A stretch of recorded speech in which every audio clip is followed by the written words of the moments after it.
प्यारे विद्यार्थियों, मैं अशोक कुमार छाछिया, सहायक आचार्य राजनीति विज्ञान, राजकीय LBS महाविद्यालय कोटपुतली।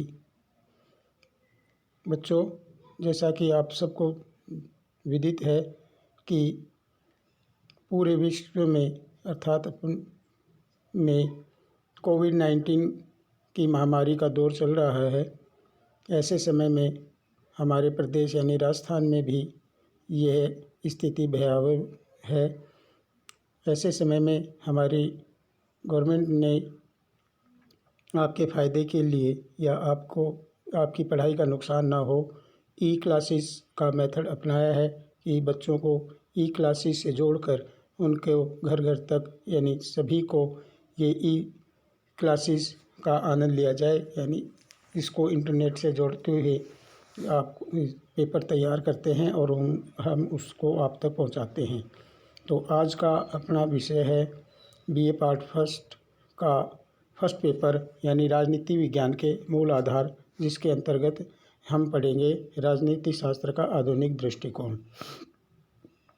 आधुनिक समय में राजनीतिक संस्थाओं का बहुत अधिक विकास हुआ है तथा राजनीतिक विचारधाराओं के बीच गंभीर सैद्धांतिक व व्यावहारिक मतभेद उठे हुए हैं। पुनः प्राकृतिक विज्ञानों, समाजशास्त्र, अर्थशास्त्र, मनोविज्ञान आदि के क्षेत्र में क्रांतिकारी परिवर्तन हुए हैं और द्वितीय विश्व युद्ध के पश्चात ज्ञान के क्षेत्र में इस विकास ने राजनीति शास्त्रियों को भी प्रभावित किया है। अतः राजनीति शास्त्र के आधुनिक विद्वानों ने इसकी नए ढंग से परिभाषा दी है। इन नई परिभाषाओं को देने वाले विद्वान व्यवहारवादी या अनुभववादी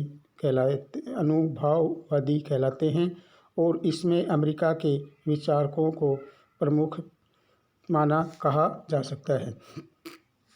यानी बच्चों, राजनीति विज्ञान के परंपरागत दृष्टिकोण के में हमने देखा कि उसकी किस तरह की कौन सी विधियां थी और किस तरह से उसको, तो इन्हीं सभी को देखते हुए समाज यानी बहुत सभी विज्ञानों में बहुत एक क्रांतिकारी परिवर्तन आया और इसका प्रभाव हमारे राजनीति शास्त्र पर भी पड़ा और राजनीति शास्त्र ने भी नई नई तकनीकें, नए नए सिद्धांतों को अपनाकर राजनीति विज्ञान को अधिक वैज्ञानिक बनाने की कोशिश की है और इसको हम व्यवहारवादी उपागम भी कह सकते हैं या अनुभववादी उपागम भी कह सकते हैं।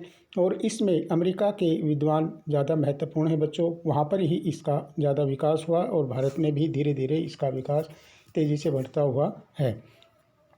तो आधुनिक राजनीति शास्त्र के आधुनिक लेखकों में प्रमुख हैं George E.G. Catlin, Max Weber, Lasswell, David Easton, Herman Heller, Robert A. Dahl, H.G. Morgenthau, B.O. Key आदि। इन विद्वानों के अनुसार राजनीति शास्त्र की नवीन परिभाषाओं के संदर्भ में इसका अध्ययन निम्नलिखित रूप में किया जा सकता है। यानी राजनीति शास्त्र में इन विद्वानों का प्रमुख योगदान है। तो इन्होंने इस संदर्भ में इसके अध्ययन की प्रमुख विशेषताओं को कहा है कि पहला राजनीति शास्त्र मानवीय क्रियाओं का अध्ययन है।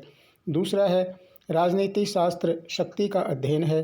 तीसरा है राजनीतिक शास्त्र व्यवस्था का अध्ययन है और चौथा है राजनीति शास्त्र निर्णय प्रक्रिया का अध्ययन है। इस प्रकार इस अर्थ में राजनीति शास्त्र मनुष्य के राजनीतिक व्यवहार का अध्ययन करता है।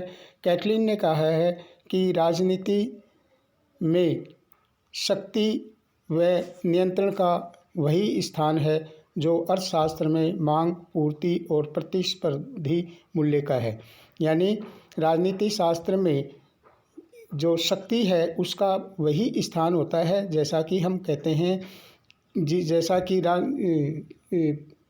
इकोनॉमिक्स में जैसे जिनका स्थान इकोनॉमिक्स में जैसे मांग है, पूर्ति है और प्रतिस्पर्धी मूल्य का है, वही स्थान राजनीति शास्त्र में शक्ति का कहा जा सकता है। राजनीति शास्त्र में पद्धति एवं व्यवस्था सिद्धांत के समर्थकों में आमंड, ईस्टन व एप्टर का नाम प्रमुख है। ये विचारक राजनीति शास्त्र के अध्ययन क्षेत्र में राज्य सरकार, संविधान व कानून के स्थान पर निम्न विषयों के अध्ययन पर बल देते हैं। पहला है सामाजिक और राजनीतिक प्रक्रिया, दूसरा है इस प्रक्रिया को प्रकट करने वाली संरचनाओं का अंतःसंबंध और मनुष्य का राजनीतिक व्यवहार आदि।